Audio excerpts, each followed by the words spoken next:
Shalom Ouvracha mes chers amis, nous sommes dans les secrets de la paracha. Et une question qui nous vient dans cette paracha, qui est extraordinaire. Comment c'est possible que les 12 tribus, les frères de Yosef, vendent leurs frères? Comment c'est possible de dire que des grandes tzadikim, que c'est eux qui sont les 12 mazalot, les 12 signes astrologiques, qui sont en rapport avec ces 12 signes, ils vendent leurs frères? Comment c'est possible de penser? C'était quoi leur calcul à l'intérieur de leur tête pour dire que... Eh bien, mes chers amis, pour essayer de répondre à cette question, il y a la question d'un internaute, qui n'est pas ma question, qui pose une question comme ça. Il dit, comment ça se fait que des terroristes sont rentrés en Israël, alors que Moshe Rabbeinu n'a pas mérité de rentrer en Israël? Comment des terroristes, des gens qui sont contre Moïse, et qui sont pas du tout au niveau de Moshe Rabbeinu, l'homme le plus parfait du monde, quelle humilité, quelle grandeur! Il faut essayer de se comprendre. Le Moshe Rabbeinu, pendant 40 ans, il était dans une chambre avec une femme, il n'a pas touché, même pas regardé, quand il était roi. Donc, la question qui se pose, c'est un homme parfait comme Moshe Rabbeinu qui a fait qu'une seule faute. Comment lui, il n'a pas mérité de rentrer en Israël, alors qu'il y a plein de gens qui ne mériteraient même pas de vivre. Tous ces, comment on appelle ça, tous ces gens qui sont des terroristes, comment ils ont le mérite de pouvoir rentrer en Eretz Israël? Question pertinente de cet internaute. Pour essayer de répondre à cette question, on va poser encore question comme le derrière des Juifs. Pourquoi Esav, il est sorti avant Jacob? Arrête, Esav, on sait très bien qu'il était le méchant, c'est juste à sa bar mitzvah, au lieu de lire la Torah, il est parti violer une femme fiancée, tuer un homme, voler, donc des choses extraordinaires. Donc c'est la raison pour laquelle, comment c'est possible que Esav, il soit sorti, les deux vont à Yaakov. Autre question, la même chose pour Ishmaël. Comment c'est possible que Avraham Avinu, il attend pendant 90 ans, il se marie avec une femme, et après 90 ans, il attend avec sa femme, Sarah, qu'il a aimée depuis son jeune âge, eh bien, il n'a pas eu d'enfant, mais sa femme, Ishmaël, top, un enfant, 90 ans, il a Ishmaël. Comment c'est possible? Autre question de Parashat Vaishlach.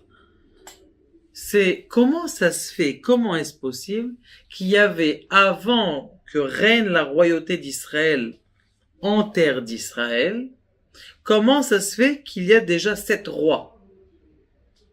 7 rois de Édom, qui sont marqués à la fin de la paracha la semaine dernière, ils sont là, ces enfants de Édom, et ces rois de Édom, et ces rois de Édom là, eh bien, ils règnent avant le peuple d'Israël. Comment c'est possible? Il y a une réponse à toutes ces questions-là en une réponse. En une réponse, c'est un même moussag, une même notion. La notion, elle est comme ça. Elle est que, je vais vous donner juste un petit machal qui est très intéressant. Vous savez, dans l'océan Pacifique, il y a des pétroliers qui passent. Malheureusement, il y a quelques années, il y a un pétrolier qui est passé et qui a ouvert ses valves et dans les plus beaux récifs du monde, eh bien, il y a eu du pétrole. Les plus beaux récifs du monde. Vous savez, l'océan Pacifique, là-bas, où il y a des poissons qu'on connaît, toutes ces îles, c'était impossible, impressionnant.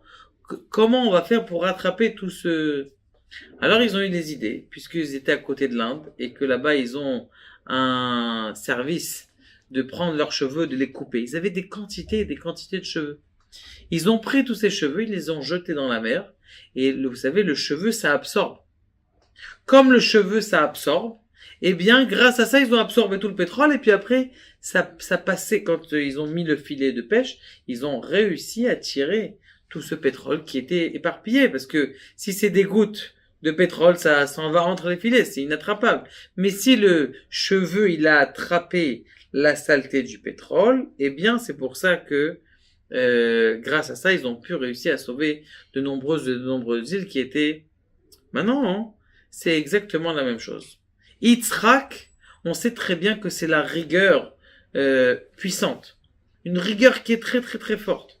Maintenant, dans cette rigueur qui est très forte, ce qui s'est passé, c'est que il fallait absolument pas avoir une rigueur qui est illimitée. Esav, lui, c'était la rigueur, mais il a une rigueur illimitée. Le rouge, le sang, la bataille, la guerre. C'est une rigueur, c'est trop. Yitzhak, il avait aussi de la rigueur.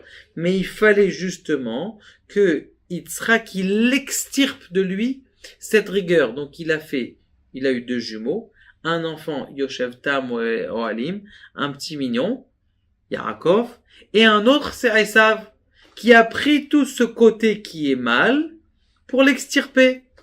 La même chose à Gav, je viens de me rappeler, mais Adam Arishon, comme il a fauté, il y avait Caïn et Avel.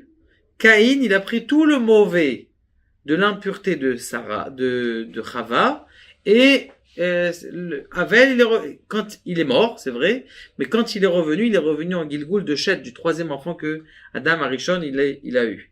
Donc ça veut dire, qu'est-ce qu'on voit ici? On voit qu'il faut absolument orienter le mal dans un endroit, le jeter à la poubelle. La même chose, ce qui s'est passé, comment ça se fait que avant que Yitzhak ne vive, il y a Ishmaël qui est là? Comment ça se fait qu'ils sont là avant nous? La réponse, elle est simple. Il fallait attendre 90 ans que il enlève son impureté de lui. Abraham, il avait l'impureté de sa mère, parce qu'on sait que sa mère, elle a eu alors qu'elle était impure. Et donc, il a enlevé l'impureté de sa mère. Il a orienté vers Ishmaël. Et après, là, il a pu faire naître Yitzhak, un être qui est pur. Et donc, c'est la raison pour laquelle il y a, avant comment on appelle ça, la royauté d'Israël, il y a des rois de Édom qui sont avant là. Je peux pas parler trop, parce que vous savez que c'est un sujet un petit peu sensible, mais essayez de comprendre la profondeur des choses, de savoir que justement pour nettoyer tout le balagan qu'il y a eu à cause de la faute de Adam Arishon, il a fallu amener des gens qui sont là, et pour justement happer toutes les mauvaises énergies de la terre d'Israël qui avaient été mélangées avec la faute de Adam Arishon, et grâce à ça, de pouvoir attendre que Moshe Rabbeinu rentre en terre d'Israël alors qu'elle est pure.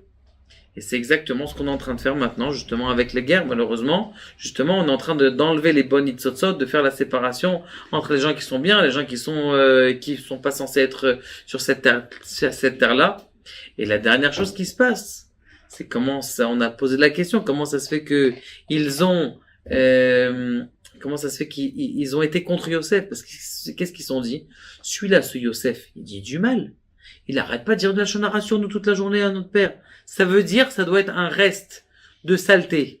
On va le vider. Avant qu'il fasse encore un autre peuple.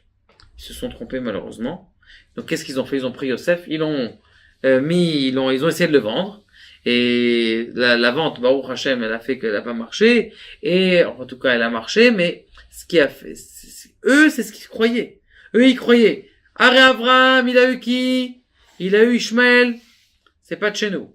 Et Yitzhak, il a eu un fils, c'est quoi? Esav, c'est pas de chez nous.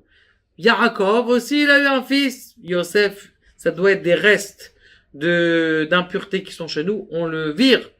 Mais en vérité, c'était pas ça. Et c'est pour ça qu'à la fin des temps, à la fin de Parashat Vayechi, qu'est-ce qu'on dit à Yaakov? Yaakov, il dit quoi? Il dit, Shema Israël, Hashem Elokeinu, Hashem Echad. Shema Israël. Vous êtes avec moi? Oui, papa, on est avec toi. Baruch Shem Kevod Malchuto Le'olam Vaed. On est tous unis, on est tous dans le même cadre. Il n'y en a pas un qui dit, je suis à l'extérieur, je suis à l'intérieur, je suis truc. On est tous unis et réunis. Et c'est ça le message. Le message de savoir que plus on va être unis, plus on va donner de la force à tout le Ham Israël, et plus on va avoir cette union et cette paix qu'on va amener dans le monde, plus le monde il va arriver à son apogée et au Mashiach. Baruch Adonai Le'olam Ed Amen.